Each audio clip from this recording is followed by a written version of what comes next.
हाय everyone, नमस्ते। Welcome back to my channel. आप सभी का मेरी चैनल एस्ट्रो में बहुत बहुत स्वागत है। आज हम कुंडली के जरिए जानेंगे कि सिंह राशि यानी लियो साइन में संतान प्राप्ति के योग कैसे बने होते हैं। इसके लिए आपको अपनी कुंडली लेनी है। इसके साथ आप अपने हस्बैंड या वाइफ की कुंडली भी ले सकते हैं और आपको 1 मिनट में ही पता चल जाएगा कि आपकी कुंडली के जरिए कि संतान प्राप्ति के योग कैसे बने हुए होते हैं। जिसके चलते फर्स्ट ऑफ ऑल कुंडली को लेकर बेसिक नॉलेज होना बहुत ज़्यादा आवश्यक है। तो पहले हम थोड़ा बेसिक नॉलेज गेन करेंगे। इसमें कुंडली में 12 हाउस होते हैं। ये पहला हाउस होता है, ये दूसरा, ये तीसरा, चौथा, पांचवा, छठा, सातवां, आठवां, नौवां, 10वां, 11वां, 12। तो ये 12 हाउस फिक्स ही होते हैं। जिस तरीके से हमारा घर फिक्स है, एक ही जगह पर होता है, इस तरह से ये जो हाउस है वो वहीं के वही ही होते हैं। ये आपको ध्यान में रखना है। अब हमारे 9 ग्रह होते हैं, जिसमें पहला है सूर्यदेव, दूसरा चंद्रमा, तीसरा गुरु, चौथा राहु, पांचवा बुध, छठा शुक्र, सातवां केतु, आठवां शनि और 9वां है मंगल। ये 9 ग्रह होते हैं जो कुंडली में कहीं भी किसी भी घर में लिखे हुए होते हैं। आपने बहुत अच्छी तरीके से देखा होगा। और कुछ लोगों की कुंडली में एक ही हाउस में 2 या 3 या 4 ग्रह भी लिखे होते हैं, प्लैनेट लिखे हुए होते हैं। उसका फर्स्ट वर्ड लिखा होता है। इंग्लिश में हो तो कैपिटल M या कैपिटल V इस तरीके से लिखा होगा, और हिंदी में हो तो म लिखा होगा, स लिखा होगा, इस तरीके से होगा।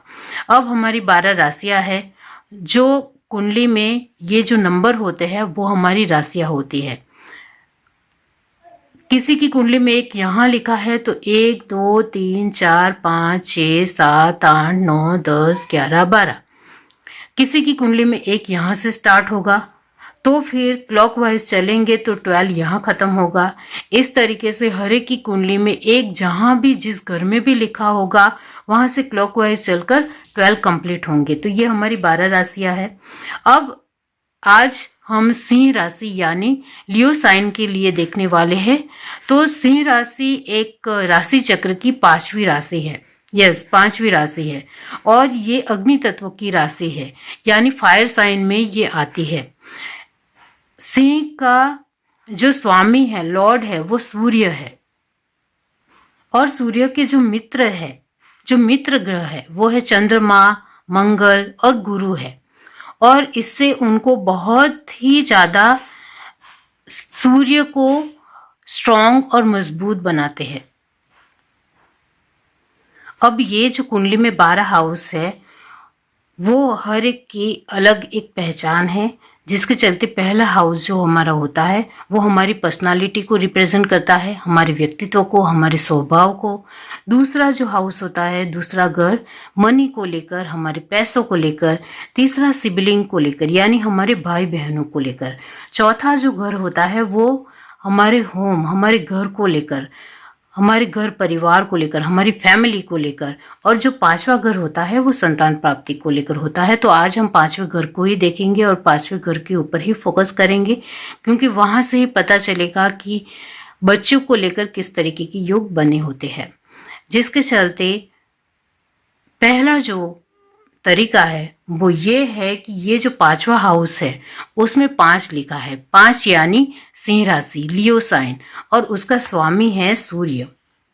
तो यहाँ 5वें हाउस में 5 लिखा है तो फिर आपको बहुत ही जल्दी बच्चे हो सकते हैं। इसकी संभावना ज़्यादा बढ़ जाती है और पुत्र होने की संभावना भी ज़्यादा बनी होती है डेफिनेटली।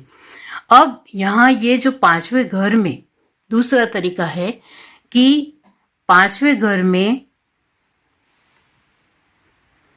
अब ये 5वें घर में सूर्य लिखा है यानी सन लिखा है इस तरीके से,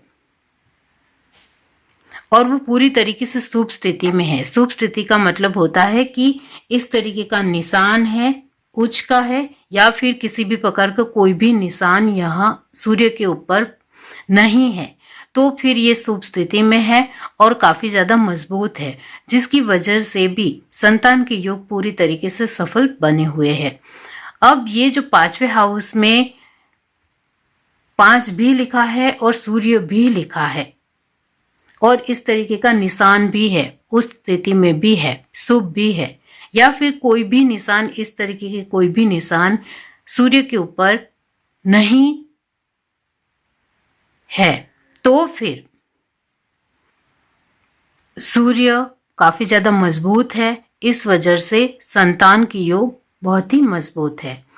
अब ये जो निशान, पहला निशान है वो उच्च का निशान है, दूसरा जो है वो नीच का है, ये अस्त का है, ये वर्गोत्तम है, ये वक्री है, जिसके चलते 5वें हाउस में सूर्य लिखा है और इस तरीके का नीच का या अस्त का, वर्गोत्तम का या वक्री का निशान बना हुआ है। किसी के कुंडली में 2 निशान बने हुए होंगे, इसमें से कोई भी 2 निशान, या किसी की कुंडली में कोई एक, इसमें 4 में से कोई एक निशान भी बना होगा, तो फिर सूर्य थोड़ा कमजोर है।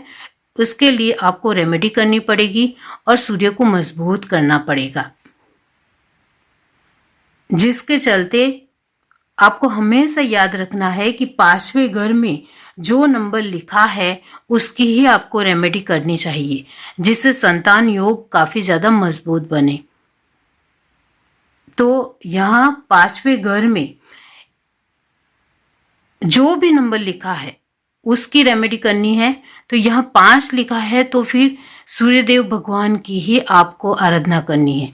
इसके लिए रेमेडी में आपको सूर्यदेव भगवान को हर सुबह कलश में पानी भरना है, उसमें हल्दी डालनी है और सूर्यदेव भगवान को जल अर्पित करना है। ये आपको हर रोज करना है, जिससे आपका सूर्य मजबूत होगा। और बच्चों को लेकर किसी भी प्रकार की आपको इश्यू आ रहे हैं तो वो पूरी तरीके से दूर होंगे।